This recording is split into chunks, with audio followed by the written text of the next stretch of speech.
Compañero de piquete, cuando quieras sale un pete. Compañera piquetera, cuando quieras hay tijera. Y con eso se baila. Tan, tan. Vayan a oír esta canción porque está muy buena. Me gustó el resto. Sí, la canción de Sudor Marica, compañero de piquete, a mí también me gusta resto porque habla del activismo político, pero como dentro del activismo político pues también hay espacio para la disidencia sexual y como debe haber espacio para la disidencia sexual, ¿no? Compañeros en la lucha, pero también en otras partes. Y Un Salto del Mechero es un espacio para discutir asuntos de género. Feminismos, cotidianidad. Todo desde una perspectiva histórica. Dos historiadoras colombianas hablando paja. Y Me Suelta el Mechero es un espacio de recocha. Es un espacio para desmechuzarse, para sacarse el pelo, para arrancarse la moña. Mamarle gallo también a la academia y decir, vamos a aprender por nuestra cuenta cómo es que van estas cosas. Acá el son quitado. Acá es un quitado. Karen, ¿cómo estás? Ese milagro de verte. Señorita, ¿qué más? ¿Bien? Nos vemos por primera vez en como 5 meses. Sí, estamos violando la cuarentena. No, es verdad. Yo hoy estoy muy contenta, ¿sabes por qué? Porque tenemos a nuestro oyente número 1 en Alemania. Y digo que es el número 1 porque es el único que nos escucha en Alemania. Eso no lo saben, eso no lo saben. Sí, tenemos a nuestro querido invitado, Felipe Caro. ¿Quieres presentarte, por favor, Felipe?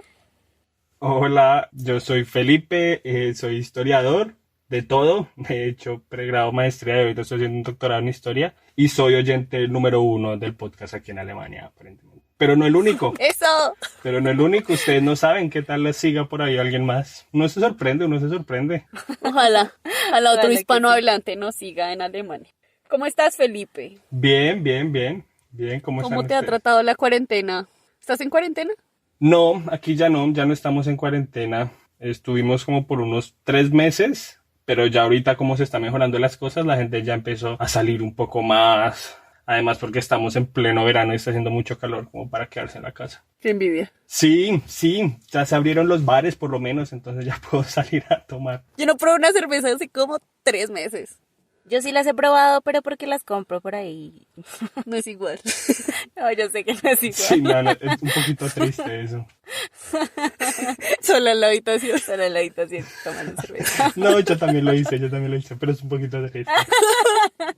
Yo he visto por todo lado colores en este mes que pasó de junio y ahorita julio, hasta en TNT, colores de la bandera del movimiento LGBT por todo lado y me hace muy feliz, pero también me surgen muchas dudas y siempre he tenido como una pregunta personal por el movimiento y creo que ahora la podemos aterrizar en el podcast. No sé, ¿tú cómo vives esto del movimiento LGBT, Karen? Pues sí, yo he visto también mucha inclusión en ese sentido, en comerciales y... Sí, más que todo comerciales. Creo que eso se volvió una... Merchandising. Sí, un merchandising ahí súper heavy, toda la cuestión LGBTQ+. Claro, hay que integrar para vender. ¿Alguna vez has ido a un Pride? No, pero me gustaría y este año no. Fue virtual. ¿Tú, Tatiana, has ido alguna vez a una marcha? Sí, fui varias veces con mis papás, Ah, con tus papás. pero nunca he ido en parche de amigos y ha sido como mi gran frustración porque siempre he querido ir en parche de amigos porque supongo que es muy distinta la dinámica de ir con tus papás. Entonces creo que ellos lo hacían más en tono de como de educarme en pro de la diversidad y de la inclusión, más que el tono de ir de fiesta, pues, que es lo que yo quisiera, un poquito como quitarme las ataduras y celebrar. ¿Y tú? ¿A cuántos has ido? Yo voy a las marchas del orgullo yo creo que desde el 2012, desde el 2013, no recuerdo. La cosa es que en Bogotá, por ejemplo, desde hace un tiempo para acá se hacen 2 o incluso 3. Tienes la marcha normal, que es la tradicional, que va por toda la séptima, y tienes la del sur, que es nueva, que sale desde el Olaya Herrera, el Parque Olaya Herrera, por allá por el Restrepo. Y desde hace unos 4 años más o menos tienes Yo Marcho Trans en el barrio Santa Fe. Entonces, pues hay un montón de hecho, entonces hay años en los que he ido a las 3. Así ¡Wow! como No, yo solo he ido a la de la séptima. a ninguna con mis padres. Con o sea, es que eso es re novedoso, la verdad. Me siento orgullosa de mis padres. Sí, en este buenísimo, momento. divertido. Pero siempre me surgieron muchas dudas. Yo creo que más que todo cuando era más joven. Sobre todo sobre las cuerpas. como que me causaba mucha curiosidad ver sobre todo a las personas desnudas. Entonces siempre tuve muchas preguntas y creo que también a lo largo de la carrera he intentado responder muchas de esas. ¿Tú cómo entras a este tema? ¿Cómo te haces esas preguntas? Sí, yo creo que a un nivel personal, pues todo parte de cuestionar la heterosexualidad, ¿no? ¿Qué es esto de la heterosexualidad y si realmente una persona es o no heterosexual? Y esto lo hice en la universidad, en mi pregrado. Yo estudié en la Nacho, Historia. Ahí pues inician las primeras cuestiones, ¿no? Uno siempre, la universidad es para explorar. Y entonces uno siempre empieza a cuestionar cosas. Y entre una de esas cosas que yo cuestioné, pues fue la heterosexualidad. Y después, justo por esa época, estaban discutiendo lo del matrimonio igualitario, 2013 por ahí. Y un profesor en una clase me dijo como, Felipe, usted haga un trabajo sobre esto, sobre esta discusión del matrimonio igualitario. Y yo la verdad no tenía ningún mejor tema o algo así, entonces dije, listo, de una, yo le hago. Era una clase de historia de Colombia. Yo dije, bueno, de una, le hago. Y ahí empecé a investigar y pues de ahí en adelante he tenido un viaje bastante con muchos altibajos en la investigación, pero pues más o menos ahí fue cuando empecé a investigar el tema de la historia del movimiento LGBTI y pues no he parado. Yo te he visto como invitado en muchos lugares, como en muchas esferas también, pero yo quería preguntarte esto que es un poquito más ñoño, más académico y es, ¿solamente investigas sobre esto o tratas otros temas? Sí, es el cliché, ¿no? Es el cliché de cuando uno estudia estos temas, pues la gente piensa que uno se dedica exclusivamente a estos temas porque una persona solo puede estudiar un tema. Yo creo que eso no debería ser así, más para los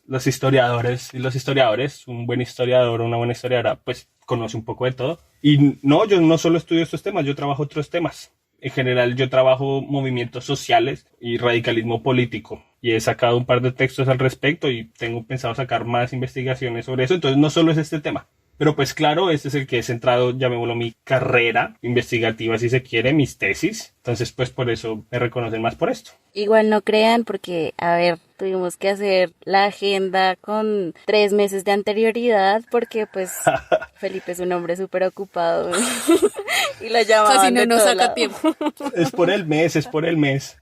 Pasa el mes y ahora y no vuelvo a tener una invitación hasta el próximo año. O sea, tú te preparas todo el año para el mes. Sí, de hecho sí lo hago. ¿Qué voy a decir el próximo año? Claro, me preparo mucho, como este año, cuáles son los eventos, cómo vamos a organizar. Cuando estaba en Bogotá, yo hacía parte de un grupo que se llama la Colectiva Libertaria Severas Flores.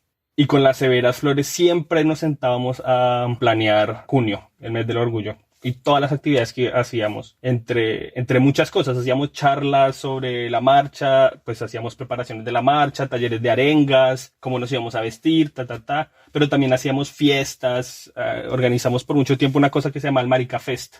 Y era un festival donde muchos otros parches caían a discutir sobre las disidencias sexuales y también a farrear un rato. Entonces sí, es un mes especial. Qué bacano, me parece muy chévere. Oye, en medio de eso a mí se me surge como una pregunta sobre el uso de esta palabra y en general, como de los conceptos dentro de esta gran historia del movimiento.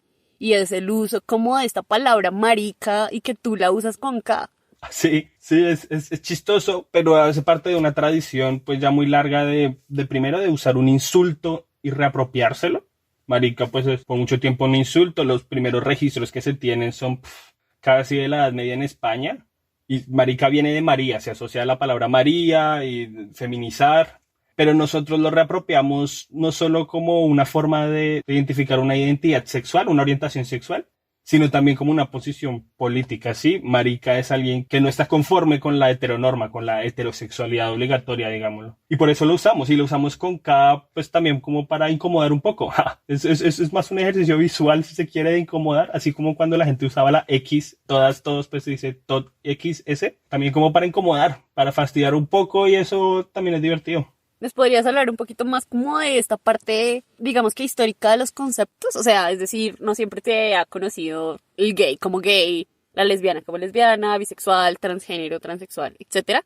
¿Cómo ha sido ese recorrido histórico de los conceptos y de cómo se denominan a estos cuerpos y a estas personas? Sí, hay algo que hay que tener claro, es que nosotros hoy aparentemente tenemos los conceptos bien definidos y cada palabrita, cada letra define una identidad concreta, pero esto es relativamente nuevo, tendrá unos 50 años por mucho, y eso es ser muy generoso. Por mucho tiempo todos estos conceptos e ideas estuvieron muy mezcladas entre ellas, ¿sí? Y no había como muchas claridades. Yo creo que uno de los primeros conceptos que se usan es el de homosexual. Homosexual, llamémoslo, es el término médico científico que surgió en el siglo XIX para identificar pues una condición de patologización, si se quiere, o sea, de enfermedad mental, que era pues los hombres atraídos por hombres o las mujeres atraídas por mujeres, personas atraídas por su mismo género. Pero esto empezó a cambiar a lo largo del siglo XX, si se quiere, y empezaron a identificar nuevas identidades. Así surgió la palabra gay en los 60 como una forma positiva de ver esta, o sea, como un rechazo a la palabra médica y decir como, pues no somos una enfermedad, somos una identidad aparte, entonces nos llamamos gay, que gay es feliz en viejo inglés, ¿no? Entonces si ustedes, por ejemplo, ven películas viejitas, la gente va a decir como I'm gay y no sé qué, y pues quiere decir es feliz, que no suena a veces un poquito chistoso, pero pues que eso pasa. La palabra lesbiana ya viene de una tradición, si se quiere, mitificante, pues se asocia a Lesbos, una isla donde solo habitaban mujeres por allá en la antigua Grecia, pero también es como de los 60, 70 que se empieza a crear una identidad exclusiva de mujeres atraídas por mujeres. Porque homosexual, la palabra científica homosexual, pues hace referencia tanto a hombres como a mujeres. Y esto es respecto a la orientación sexual, ¿no? El otro gran grupo, bueno, también ahí entra bisexual, que a diferencia de lo que mucha gente puede creer, bisexual no significa que te atraen hombres y mujeres, sino bisexual quiere decir personas atraídas por su mismo género y por los otros. O sea, no es una dualidad exclusiva de hombres y mujeres, sino es esa multiplicidad. Y pues ya eso sería una suerte de, perdóname. Sí, eso sigue. sería una suerte de pansexualidad. Ay, hay un debate muy fuerte entre la diferencia entre bisexualidad y pansexualidad, y créeme que es un debate que se está dando ahorita bastante profundo. Hay gente que no le gusta el término pansexual porque pues desconoce este origen no binario de la bisexualidad, y segundo porque muchas veces pansexual se usa para referirse a una atracción sexual a personas trans, lo cual resulta un poco violento porque crea como esta idea de que las personas trans no son realmente ni hombres ni mujeres, sino especiales y crean una orientación sexual exclusiva a personas trans. Entonces es controversial por eso y ahorita... Yo pensaba que le gustaban los panes. Claro, suena chistosísimo además. Entonces pues se está discutiendo ahorita mucho eso y es un debate muy fuerte. Y precisamente eso es como tenemos estas LGB, ¿no? Lesbianas, gays, bisexuales, y tenemos la T, que muchas veces se usa con asterisco y simplemente habla de personas trans. Trans a secas como una sombrilla, como un concepto sombrilla que incluye a todas las personas que transitan de un género a otro, que se mueven entre un género y otro. Algunas personas de manera permanente, otras personas de manera no tan permanente, momentánea, pero pues que transitan. Entonces por eso hoy está adquiriendo popularidad simplemente el término trans, sin demás acepciones. Pero pues dentro de este término trans pues existen muchas palabras. Tenemos la más conocida que es transgénero, que pues habla de personas que transitan de un género a otro, entre hombre y mujer. Tenemos la palabra transexual, que hace referencia ya a un tránsito permanente, es generalmente cuando las personas ya realizan modificaciones corporales permanentes, entonces transitan completamente de un género a otro. Cuando, por ejemplo, se operan los senos. Exacto. Los genitales. Exacto, Ok. se operan los senos y los genitales. Tránsito permanente, transexual. Y travesti tiene una acepción, inicialmente tuvo una acepción tal vez peyorativa, como un insulto, pero hoy en día ha sido reapropiada políticamente y pues su uso es un poco más diverso. En Argentina, por ejemplo, es un uso muy político, las personas se reconocen como travestis, pero pues hace referencia como a una transición inestable. Originalmente se asumía solo transitar de manera con vestidos exterior, si se quiere, externa, pero pues hay muchas personas que se han modificado su cuerpo y que se reconocen también como travestis, entonces es un término un poco más maleable dependiendo de la zona. ¿Y no se recogerían también en lo queer? Lo queer es chistoso porque el queer realmente no es una identidad, todo lo contrario, queer nació como una crítica a las identidades, queer es raro en inglés, y lo queer, la identidad queer, pues que no es una identidad sino la palabra y pues todas las ideas que giran en torno a esta palabra surgieron como una crítica a lo que se creía que era que se estaban formando ya identidades muy fijas dentro del movimiento, o sea ya se estaban creando casillas muy duras de lo gay, lo lésbico, lo bisexual, lo trans, y lo queer surge como una crítica, ¿no? Como rehusarnos a caer en esas categorías que de cierta manera nos reafirman dentro del régimen heterosexual de activos y pasivos, de sujetos que mandan y sujetos que obedecen. Entonces pues así surge lo queer. Aunque hay personas que se identifican dentro de lo queer, pues técnicamente lo queer es una crítica a las identidades. Pero igual hace parte o sea, está en De las siglas. Sí, las siglas. Pues eso depende. Por ejemplo, en Colombia casi no se usa. En Colombia generalmente solo se usa LGBTI. Y que hace referencia a intersexual. Intersexuales son las personas que antes se conocerían como hermafroditas, que nacen con características sexuales tanto asociadas a los hombres como a las mujeres. Pero en Colombia nunca se usa la Q. Es más gringo si se quiere. Y pues es un debate, ¿no? Es un debate si el nombre del movimiento debería ser LGBTIQ, porque suena un poco chistoso toda esa agrupación de siglas. A mí en lo particular no me gusta mucho. Prefiero diversidad sexual o disidencias sexuales, pero pues ahí está igual. También un poco la crítica de lo queer, ¿no? Porque también es un término, pues, en inglés. Sí, eso es verdad. Por eso en gran parte de Latinoamérica se escribe queer con K-U-I-R. Ja. Como una forma de reapropiar. No, y es chistoso porque créanlo, en mis investigaciones me he encontrado, por ejemplo, que por allá en los 70s, finales de los 70s en Bogotá, hubo una pelea muy fuerte que incluso llegó a puños entre personas de una organización que discutían por cómo llamarse. Unas personas decían que querían llamarse homosexual, pues porque era un término médico, pero querían reivindicarlo como un término político. Y otras personas querían llamarse gay, y pues se criticaba porque gay era un término en inglés que venía del imperio estadounidense capitalista y malvado, entonces se agarraron a puños. Nos vamos a los traques, pues, ¿cómo nos llamamos? Entonces sí, es como para pensar que estas palabras igual cambian, ¿no? Lo estamos reformulando totalmente y hay personas que deciden no identificarse con estas palabras. La sexualidad es muy diversa y a veces las palabras nos limitan mucho en eso. A mí me interesa mucho esa parte de la reapropiación o resignificación que se le da a las palabras que se usan despectivamente. Entonces hicimos como una suerte de recorrido por hispanohablante América. No, porque también incluimos a España, por ejemplo. Entonces lo que hicimos fue buscar cómo se llamaban peyorativamente a estas personas. Sobre todo la gente nos habló de los gays y las lesbianas, de cómo se les denomina en cada país. Entonces, por ejemplo, yo les preguntaba a mis amigos de México y ellos me decían que en México se utiliza como la palabra para las mujeres lencha y para los hombres joto. Entonces yo, bueno, ¿y joto qué es? Entonces me puse como a mirar así más detenidamente.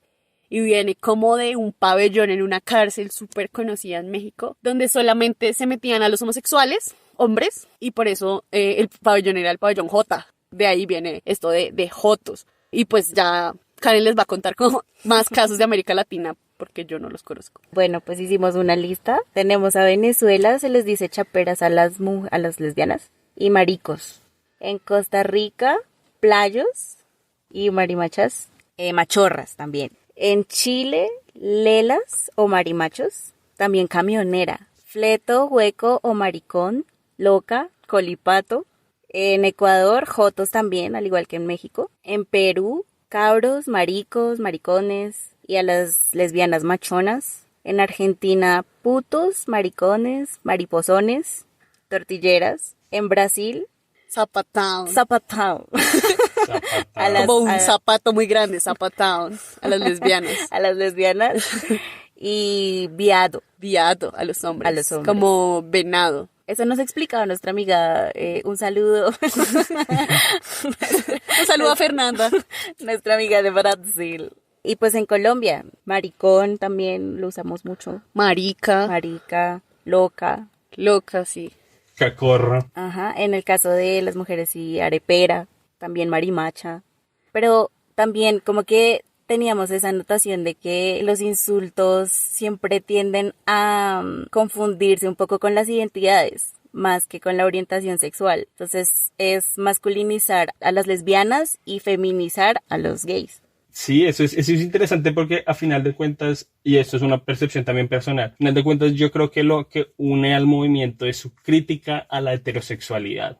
A la heterosexualidad no como una orientación sexual exclusivamente, sino como una forma de entender el mundo de manera heterosexual. Dividir el mundo entre sujetos activos, poderosos y sujetos pasivos y débiles. Y esto lo vemos en varias partes, no solo en relaciones sexoafectivas, sino en la forma como se hace la política, en la forma como se organiza una sociedad. Y yo creo que lo fuerte del movimiento es ese, ¿no? Es criticar esa heterosexualidad y pues esa misma heterosexualidad es la que se usa para atacarlo. Por eso se usa en femenino, se ataca femenino para las personas que se perciben hombres y masculino para las que se perciben mujeres. Y pues de ahí los insultos, yo creo. También a mí me parecía muy interesante y yo le comentaba a Karen que es muy chévere cómo se reapropian de esas palabras peyorativas, por ejemplo, en casi todos los casos que nos comentaron, los mismos gays y las mismas lesbianas se llaman a sí mismas lelas, tortilleras, zapatown o como sea que les digan en sus países y bueno, me reapropio de esta palabra y le doy una nueva significación. Sí, es una forma de adquirir control y eso ha sido desde siempre. Lo que les decía, homosexual surgió como un término médico, patologización y pues se reapropió. ¿Y cómo es la historia de estas personas? O sea, vayámonos hacia atrás y hagamos un zoom de cómo es que estas personas, o sea, siempre han existido desde la historia de la humanidad. Obviamente que ha cambiado en cada época y cultura, pero a mí me gustaría hacer como un barrido muy general de la historia de estas sexualidades, bueno, de estas personas. Sí, lo que tú dices, desde que existe la especie, existe diversidad sexual, si se quiere decir de alguna manera, ¿no? Distintas prácticas sexuales de distintas maneras en distintas geografías. Siempre ha existido. Pero en algunos momentos, pues, ha tenido unas relaciones, si se quiere, mucho más amables y en otros unas relaciones, pues, mucho más restrictivas.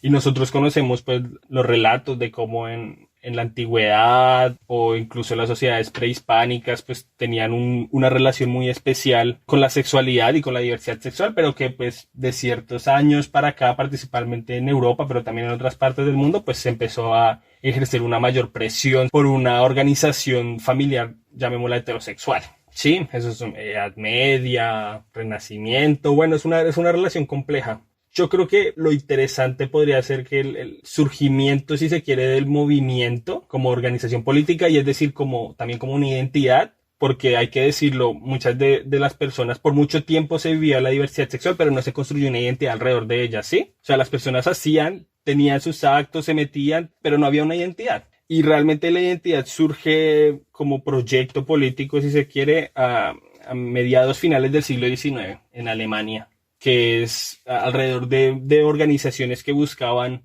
luchar contra una ley antisodomítica. Sodomía es el término, si se quiere, religioso que castiga el acto sexual penetrativo entre personas del mismo sexo. Originalmente sodomía hacía referencia a sexo anal, pero pues se fue configurando un poco hacia eso, sexo entre hombres. Y pues surgió un movimiento que luchaba contra esta ley antisodomítica. Y así es como surgen las primeras organizaciones, el Comité Científico Humanitario aquí en Alemania, que lucha contra la sodomía y que se define, empieza a usar el término homosexual de manera positiva, como una nueva identidad que buscaba dignidad, ¿no? Como somos personas también, nosotros no somos ni pervertidos, ni depravados, ni enfermos, somos personas y pues luchamos por nuestros derechos a ser personas. Y eso es como el inicio, ¿no? Y de ahí va a empezar a surgir organizaciones similares que se llaman homofílicas, que los historiadores hemos llamado homofílicas, en distintas partes del mundo. Empiezan a surgir estas organizaciones que luchan contra estos prejuicios, contra estas penalizaciones. La mayoría de países tenían alguna ley en contra de la sodomía o en contra de la homosexualidad, entonces estas primeras organizaciones luchan en contra de esas leyes, ¿no? Como no ser ilegales, que nuestros actos no sean ilegales. Allá en Colombia la homosexualidad fue penalizada el acto homosexual fue penalizado hasta 1980. ¿Ustedes sabían eso? Hay muchas personas que no lo saben y eso no es tan lejano, o sea, 1980 es hace 40 Hace años. nada. O sea, por poquito nazco en ese mundo. No, y es chistoso porque yo hablo con mucha gente mayor y tales y hay personas que o sea, que no, tampoco es por prejuicio ni nada, sino porque nunca se dieron por enterados de que eso existía. A mí me parece muy interesante cómo se despenaliza en Colombia, porque es como con un ardid ahí como medio raro. Yo estaba viendo una entrevista que le hacen a Manuel Velandia, que es uno de los pioneros en el movimiento de liberación homosexual colombiano.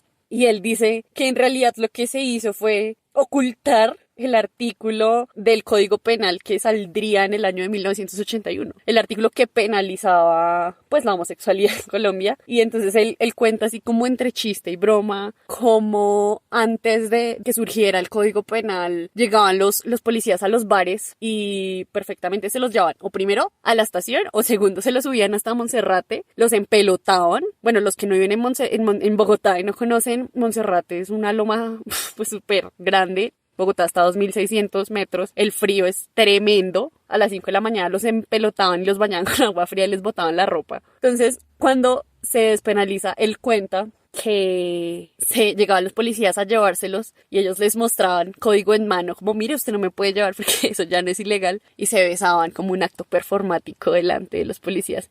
Y me gustaba mucho esta entrevista que le hacían a él. Como que me sensibilizaba mucho al respecto, me hacía sentir así como como el corazoncito muy apachurrado. Sí, eso fue un paso sin duda muy grande, un paso pues que hay que decirlo, y como lo dice Belandia, pues no fue gracias a una gran movilización, sino simplemente se pasó por debajo de cuerda y salió. La persecución siguió en Colombia, solo que ahora ya no se registraba formalmente. Entonces ya no se dejaba anotado, ya no había registros, sino era pues completamente informal, lo que a veces lo hacía incluso más peligroso.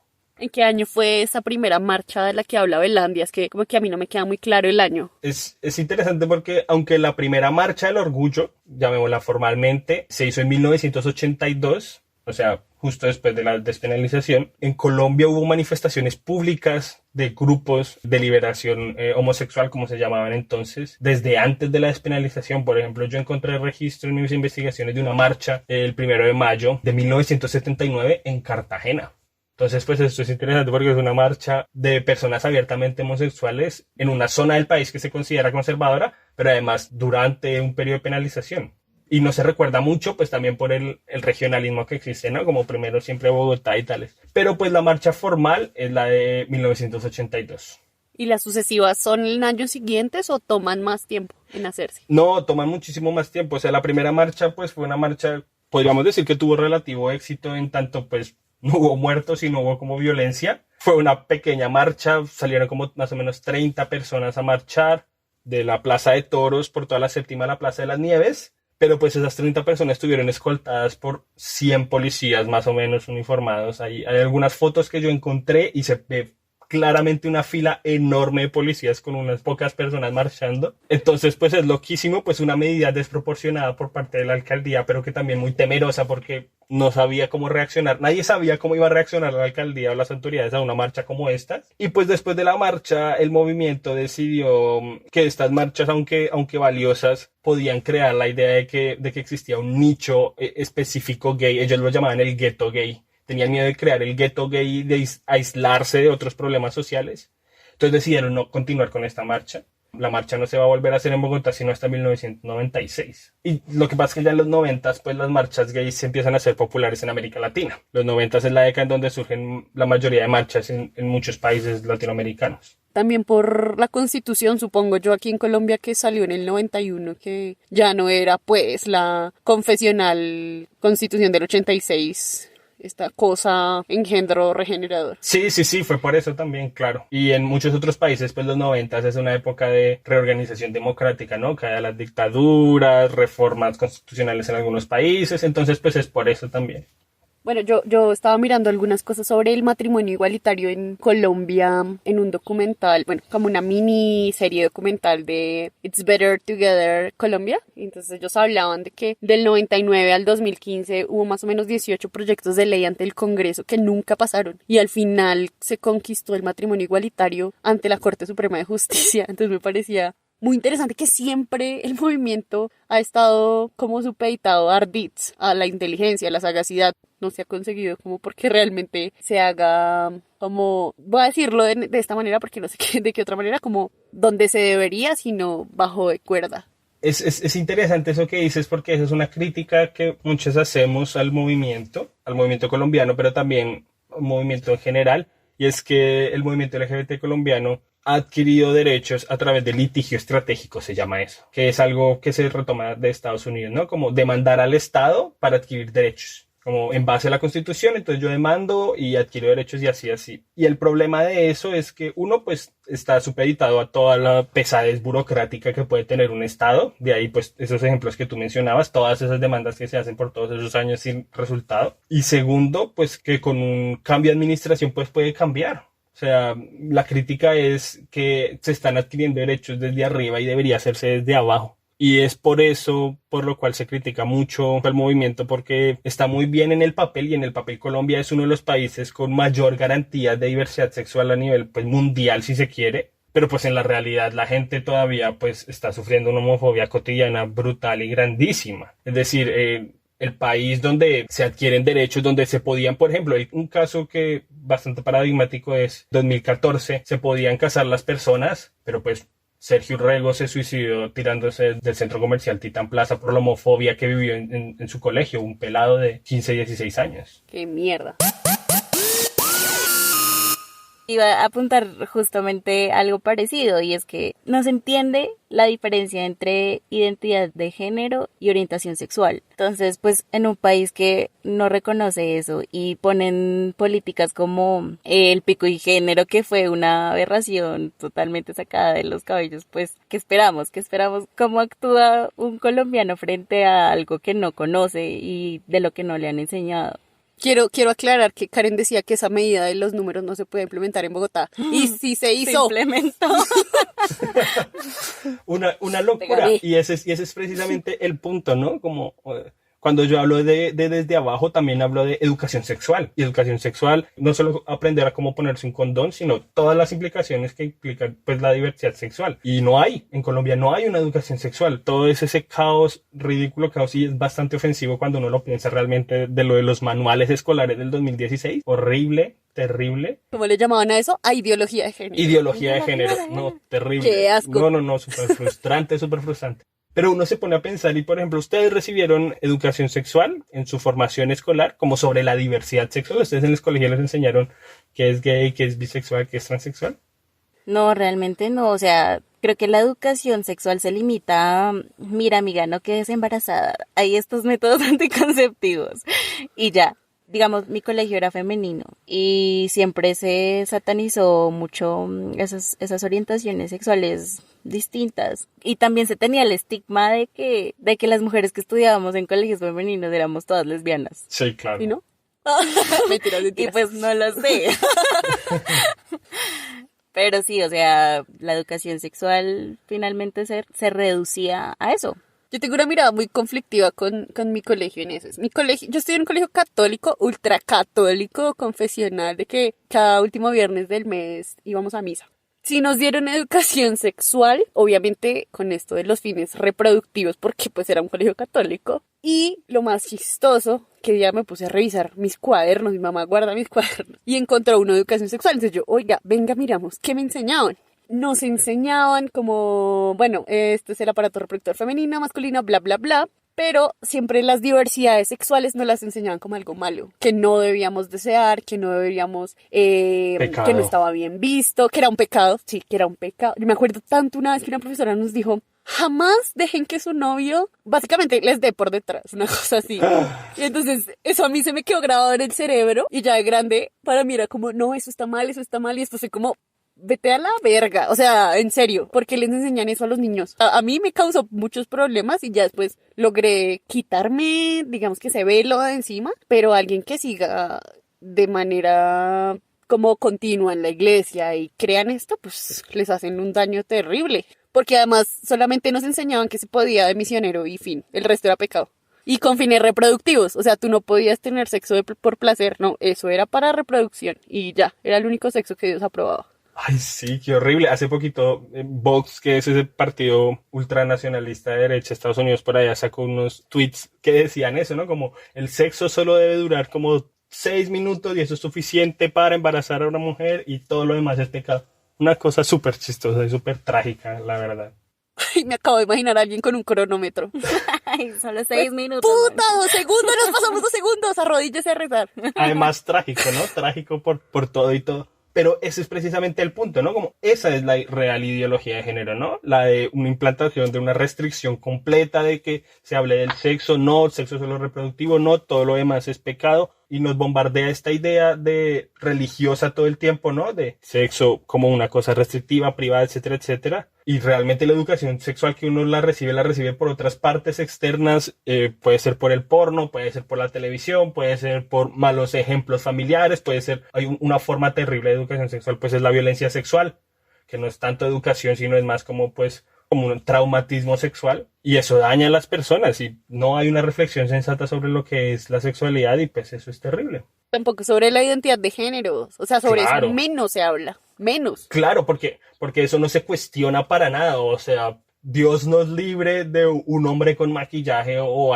una mujer con pelo corto, porque es que eso ya es lo peor. O sea, esos mínimos tránsitos. Yo me acuerdo una vez en el colegio, y es que me acuerdo mucho porque también esta canción que tenemos, pues como de nombre nosotras en el podcast, fue la canción que bailó un muchacho en mi colegio. Él se puso una falda, tenía unas mallas, tenía un brasier, o sea, como toda la ropa de mujer, ¿no? Lo maquillaron, no sé qué. Y él empezó a bailar y empezó a hacer una suerte de striptease. Imagínate esto en un colegio católico, que estaban niños desde sexto hasta 11. Qué Fue loquísimo. terrible. ¿Y qué le pasó al muchacho? No, lo expulsaron. Sí, o sea, esa cosa era, no, o sea, ¡Qué pecado! mejor fume marihuana, pero esa cosa no se podía. No, bueno, pues muy valiente, compañero. Y esto me quedó a mí grabado y era como, un hombre no puede usar falda. Y ya después más adelante yo, pero qué mierdas me hicieron en el colegio, me lavaron el cerebro. Además yo tenía dos discursos, ¿no? Porque por un lado tenía este discurso en el colegio, pero en la casa era el discurso de la diversidad. Entonces para mí era chocante estar en ese lugar.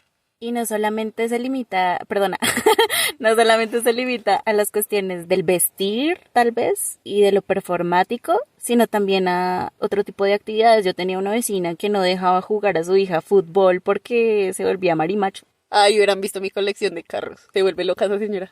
No, sí, claro, o sea, a esto es a lo que nosotros nos referimos cuando decimos heterosexualidad obligatoria, ¿no? No es simplemente la sexualidad, sino es todo un régimen social de construcción de lo que es ser un hombre, lo que es ser una mujer, y que no se puede uno salir mínimamente de eso porque todo es caos, porque es terrible perversión, el fin del mundo. Y es fuertísimo. Y si no hacemos un ejercicio como están haciendo ustedes ahorita, de pensarnos nuestra niñez, pues vemos evidentemente un montón de problemas y traumas bastante claros respecto a eso.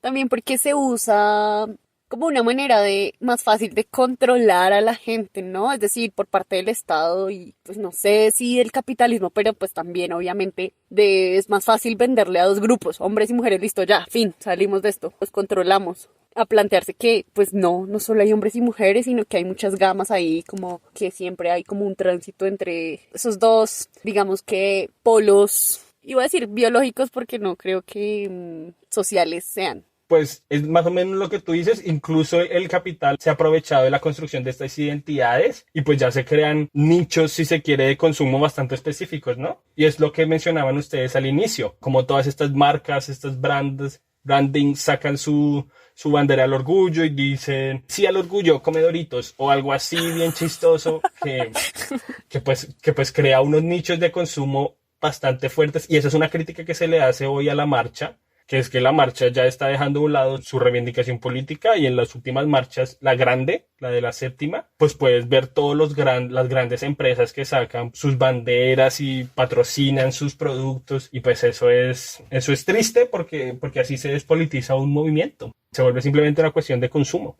Pero entonces, ¿cómo mirar eso? Porque me hace pensar, por ejemplo, en esta pancarta gigante de Calvin Klein con una mujer trans, negra, gorda. Y es como, ok, el movimiento ha ganado esos espacios, digamos, de visibilidad, entre comillas, digamos, aceptación, porque hay mucha gente que no todavía como que le cuesta. Pero, ¿cómo se hace de eso un objeto de consumo? O más bien, un público objetivo de consumo. Ahí lo que es clave es una perspectiva, creo yo, y esto lo roto de las compañeras feministas, una perspectiva interseccional. O sea, está muy bien, las luchas por la representación, las luchas por la inclusión son importantes. Y sin duda que cada año más marcas y más instituciones reconozcan la diversidad sexual, pues es un paso adelante porque es una violencia menos de la que pueden sufrir algunas personas. El problema es creer que ese es el objetivo final y que nosotros estamos luchando por poder, no sé, entrar a un McDonald's o comprar una chaqueta o algo así. Y pues en lo personal yo siento que no es, o sea, la intención del movimiento al que yo pertenezco por lo menos, es la destrucción de las estructuras heteropatriarcales. Pero pues estos son pasos. A mí en lo personal pues no me gusta mucho exigirle a marcas o exigirle a compañías que sean inclusivas porque a final de cuentas pues son marcas, son compañías y está bien la representación, pero pues a mí yo siento que esto está bien, lo celebro, pero pues muchas veces desvía la discusión de problemas profundos, de estructuras pues homofóbicas o transfóbicas mucho más duras en otros espacios. Entonces pues, por ejemplo, este año todos los equipos de fútbol argentinos, los clubes de fútbol argentinos sacaron un comentario en conmemoración a la diversidad sexual, lo cual pues es muy interesante porque pues el fútbol es un espacio completamente masculinizado. Y entonces uno dice como, wow, interesante, severotas. Y sin duda eso ayuda a la representación, pero que sea lo único, lo exclusivo, pues es complicado. Eso es uno de los debates también ahorita, ¿no? Hay que decirlo que uno no tiene todas las respuestas y el movimiento pues sigue todavía luchando. Hay una cosa que a mí me llama mucho la atención también en ese aspecto y es que no solamente en las cosas o pues las cuestiones comerciales, sino en la industria cultural. Por ejemplo, vemos muchos programas o muchas películas, series que pareciera que rinden una cuota, ¿no? Disney. Entonces siempre está pues la protagonista, digámoslo así, con su amigo gay. O el protagonista con su amigo gay. Y pues ya, o sea, se ve súper forzado a la vez. Yo creo que es importante visibilizar estas personas, pero al mismo tiempo, sí, es como la cuota de... ¿De qué manera se está haciendo? Exacto. Claro, el problema ahí se vuelve, y entiendo lo que dices, y estoy de acuerdo en que es un problema, es en cómo se presentan estos personajes, como es un personaje que sucede que es gay o lesbiana o tal, es un personaje que solo se representa porque es gay o lesbiana, en una historia que nada que ver. O sea, ese es el problema de lo que tú dices, de las cuotas, ¿no? De cómo se ponen estos personajes. Yo celebro que haya diversidad, pero pues es que la forma como se hace a veces es simplemente corrección política, que incluso resulta vacío, que muchas veces termina reafirmando estereotipos que nada que ver y que no ayudan. Y por eso es tan bonito ver series que son tan alternativas y que exploran la diversidad sexual de una manera muy, muy, muy distinta, como por ejemplo Steven Universe de Cartoon Network. ¿Ustedes la han visto? Sí, me gusta mucho. Eso, por ejemplo, eso es una serie que explora todo un abanico de posibilidades de identidad sexual y lo hace de una manera muy agradable y es una serie infantil. Entonces, pues sí existen formas alternativas bellas y interesantes de representar la diversidad sexual. O sea, no es que no haya. El problema es que pues muchas personas no están interesadas realmente en eso. O sea, no les interesa o no siento que a los grandes estudios les interesa realmente la diversidad sexual, sino simplemente lo que decías tú, Karen, es una cuota, entonces ponen a un personaje en una esquina, en una escena de 5 segundos besándose con otra persona y ¡pum! ¡Ah, diversidad! Como Disney. Sí. Es que no lo supero con Buscando a Dory, porque la he visto últimamente harto. Y es como solo una escena en que hay lo que parece ser una pareja de lesbianas y ya el mundo se enloqueció porque Disney integró una pareja homosexual. Es como, pues no lo hizo. Sí, eso tiene un término. Solamente puso a alguien ahí. Eso tiene un término, ahorita lo llaman queerbaiting. Y hace referencia más o menos a esta idea que tienen grandes plataformas de medio insinuar que un personaje es queer o tiene una diversidad sexual, pero nunca realmente confirmarlo. Entonces, complacen tanto al sector conservador porque nunca realmente lo confirman, pero también a un sector, si se quiere, un poco más progresista porque más o menos lo insinúan. Entonces, pues es una práctica que se está haciendo cada vez más popular y pues es completamente ambigua y que pues no sirve para nada. Que en cualquier caso se pueden lavar las manos. Exacto. Sea para un lado o para el otro. Exacto. Hay una serie que a mí me gusta mucho, no sé si la han visto. Se llama Sense8. Ah, pero esa es buenísima. Uf, No lo he o sea, visto. a mí me encanta porque, bueno, aparte que el argumento está bien loco, porque son como varias personas que son hijos de una sola persona, pero hijos como de la mente. Y entre cada cosecha de hijos, digamos, porque son varios, o sea, nacen juntos, pues. Y entre la cosecha... Camada. Sí, la camada. Y entre la camada se pueden comunicar de manera telepática. Digamos, yo estoy aquí en Tokio y el otro hijo de la camada está en Brasil y nos podemos, me puedo trasladar a Brasil con esa persona. Justo como estamos haciendo ahorita, Felipe. O sea, tú estás en Alemania. Tal cual. Pero entonces lo interesante de la serie es que, bueno, hay una pareja que es abiertamente lesbiana, que es muy chévere como la relación que ellas tienen, pero también entre ellos como que tienen como unas orgías mentales, que, o sea, es con un viaje muy raro, si no la han visto, vela, Karen, Ok. porque a mí me parece que es muy chévere, como que explora todo lo sensitivo de la sexualidad, pero también de la imagen, como de la identidad también, entonces me parece muy chévere. Sí, a mí me gusta muchísimo, me parece buenísimo y es eso, y representa la diversidad de una manera muy, muy, muy bella, muy poderosa también. Y pues que es eso, que es diversa, que no es una sola forma, sino que se mezcla, cambia constantemente. A mí me gusta muchísimo también. Y además, ¿porque lo logra? Porque es muy interseccional, si no lo pienso. Hay hombres, hay mujeres, hay negros, hay blancos, hay asiáticos, sí, y muchas clases sociales. Está la vieja que es súper rica, que el hermano es una mierda, y está el man súper pobre africano. Entonces es como que es muy chévere. Obviamente hay estereotipos, pero es muy áspera. ¿Tú qué piensas a propósito de esta gem mucho más grande que LGBTI en el movimiento? Claro, sin duda hay una hegemonía del hombre cis gay y eso yo creo que es como, nuevamente, como la reafirmación de las estructuras machistas o patriarcales dentro del movimiento. Y además porque, claro, que un hombre de la vocería del movimiento, pues reafirma un poco estas lógicas de que el hombre es el que tiene que hablar, ¿no? El que reafirma. Es como caer nuevamente en estos huecos de la heterosexualidad. Y es una crítica muy dura. Por eso existen movimientos lésbicos o organizaciones trans que se han separado mucho del movimiento LGBTI porque se dan cuenta que existe una hegemonía de hombres. Y es real. O sea, yo considero que es real. Lo vemos también en la forma como se representa en los medios. Entonces, pues sí, es algo que el machismo está en todas partes, pues, y lo gay no te quita lo machista.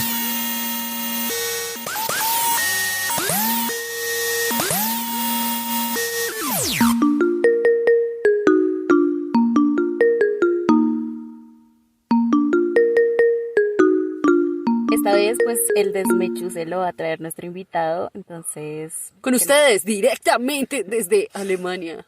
Pues yo les tengo a un desmechuzado mexicano, se llama Amelio Robles.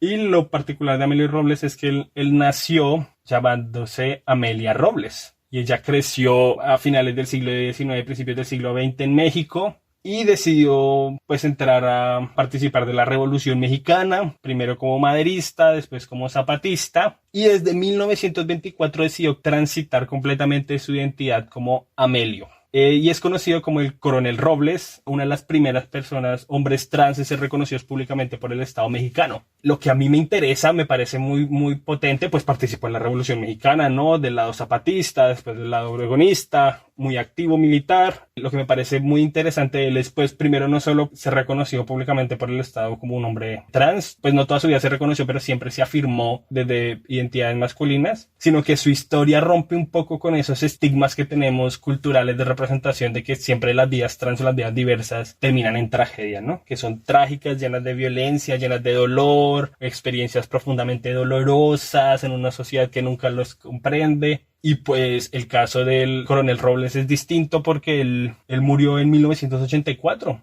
de 1889 a 1984, toda una vida, un hombre abiertamente trans, con su pareja, vivió con una mujer, una hija adoptiva, recibió un montón de reconocimientos en los 70, reconocimientos militares, y pues una vida bastante bella en mitad de todo, activa políticamente, pero bella, que rompe con esta idea de que todas las vidas diversas son trágicas y terribles y terminan en dolor y sufrimiento. A mí me parece muy interesante que sea un hombre trans en el ejército y en el ejército mexicano. Por Dios, o sea, yo no sé, yo tengo en mi cabeza un estigma, no sé si me lo va a quitar algún día, espero que sí, y es que la sociedad mexicana, bueno, latina en general, es muy machista. Sí, lo es. Y me hace pensar, pues no sé cómo serán las leyes del ejército mexicano, pero sí me hace pensar en los casos, por ejemplo, del ejército estadounidense, donde era ilegal ser gay o ser trans, como era en México. ¿Sabes de pronto un poquito más sobre esto? O sea, ¿cómo logró ascender en el ejército mexicano? Él falsificó un documento que decía que él era hombre, y pues aunque sus biógrafos dicen que muchas personas pues sabían que era mujer, realmente el tipo era tan bueno que a nadie le importó. Todo el mundo como que decidió tácitamente aceptar como, ok, listo, tú eres Amelio, y... hacerse de la vista gorda. Sí, y pues toda su carrera militar la vivía así, como Amelio. Claro, seguramente existían restricciones muy profundas al respecto, además porque en México pues también hubo una penalización de la homosexualidad, pero el tipo con sus documentos falsos pues entró al ejército y participó él, y pues realmente nadie nunca lo molestó por eso. Hemos interiorizado tanto la homofobia y la transfobia que creemos que es una estructura indestructible, ¿no? Y casos como estos, y pues por supuesto este es uno de muchísimos casos que podemos registrar en la historia, pues nos da cuenta que no es así, ¿no? Que estas estructuras no son inamovibles ni eternas, y todo lo contrario, tienen fracturas, se puede navegar. Y pues a mí el caso del coronel Robles me parece espectacular por eso también. A principios del siglo XX en México, un coronel hombre trans, y de conocimiento público que era hombre trans. Me parece también interesante como la posición de la gente alrededor de él, porque a veces, o sea, a mí me pasa mucho que a veces estudiando historia se me olvida que los actores históricos son seres humanos, o sea, sí, fueron seres humanos, y que uno también tiene contradicciones, y que puede que en su cabeza sí sea un machista o una machista de mierda, pero esta gente se hizo de la vista gorda y fue como, ok, es tan áspero que vamos a quedarnos callados. muchas veces uno también tiene el prejuicio de que todo el mundo es intolerante y que todo el mundo va a estar en contra de la diversidad sexual, y la gente lo puede sorprender a uno en los lugares más inesperados. Y mucha de esta intolerancia simplemente se basa en el desconocimiento y en el miedo. Y esta es una de las ventajas de la visibilización, ¿no? Hacerse visible, abiertamente diverso o disidente, pues ayuda también a crear reconocimiento, pues en público general, con la gente con la que uno parcha. Y es eso, y la gente lo sorprende. No todo el mundo es homofóbico y transfóbico. Creo que ese es un mensaje muy bonito para ir de pronto cerrando un poco este capítulo. Y es que es cierto, no todo el mundo es transfóbico, homofóbico, y que siempre vamos a encontrar a alguien que nos apoye y que esté ahí con nosotros. Sí,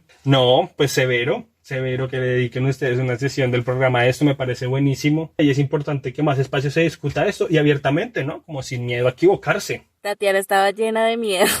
Yo siempre que voy a grabar estoy llena de miedo. La pedagogía del ensayo y el error, decía Paulo Freire. Aprender embarrándola. Sí, pero igual da como, y entiendo a las personas que como yo estábamos en esa posición, de tener cierto temor a tocar susceptibilidades o a herirlas o a, sí, como decir algo que políticamente no sea correcto. Sí, y yo entiendo eso y por eso es importante la disposición, una disposición sincera a escuchar a la otra o a aprender de la otra. Reconocer que uno no se la sabe todas, que uno no la tiene clara, o reconocer también que uno puede estar equivocado. Y en temas de diversidad sexual, eso es lo fundamental. O sea, yo me he encontrado que cuando uno habla con personas que incluso se reconocen como abiertamente homofóbicas, a veces las personas cambian, a veces las personas reevalúan. Entonces, pues es importante también estar dispuestos. No todo el mundo tiene que estar dispuesto al diálogo, o sea, no todo el mundo tiene que estar dispuesto a enseñar. Hay personas que simplemente no quieren y no les gusta, además porque han sufrido violencias estructurales muy fuertes. Pero yo creo que como historiador, yo, o como pedagogo, lo que sea, pues yo estoy dispuesto siempre a dialogar con las personas y es eso, es como entablar conversaciones y la gente lo sorprende a uno. Si no quieren hablar, manden podcast como este. Sí, exacto, sí. Para que si la no gente quieren se hablar, eduque. recomienden este podcast. Ahí está, esa es la propaganda necesaria. Así lo pueden marcar. Sigan por favor a Felipe en sus redes sociales como. Pues Felipichin, así aparezco con mis redes sociales, creo. Pero si les interesa eso, búsquenme. Yo tengo una página en academia y ahí me pueden escribir. Felipe Caro. Academia.edu, ¿sí? Sí. Bueno, a nosotras nos pueden encontrar como... Y me solté el mechero en Instagram con una sola E y en Twitter como me solté el mechero. A mí me pueden encontrar como Mujer Porcelana en todas las redes sociales. Y a mí, Tatiana, me pueden encontrar como Tatiana, _Ari con Y en todas mis redes sociales. Solo subo contenido basura, pero vayan y miren algo chévere. Queremos agradecer al productor de audio Diego Rojas por la composición de los temas de entrada, presentación, cortina y ráfaga del podcast. Pueden contactarlo a través del correo colectivoecoartec@gmail.com.